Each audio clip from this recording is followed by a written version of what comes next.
This is Mavic Air 2. You may have some questions, like, So what's different? well, let's start with the larger sensor. There's a lot more pixels, 48 megapixels to be exact, which means you can do this. And then shoot a hyperlapse in 8K. With Smart Photo, every shot is a masterpiece.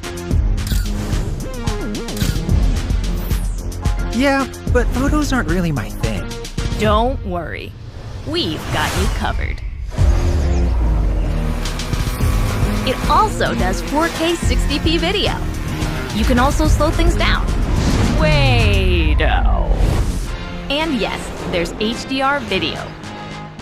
How's the flight time? It's fantastic. You're looking at up to 34 minutes in the air, a new record for the Mavic series.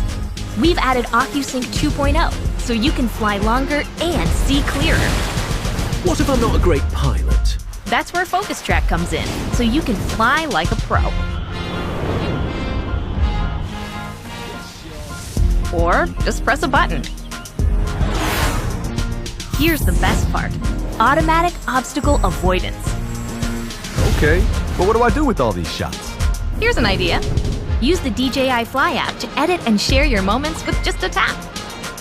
So, what's different? A whole lot.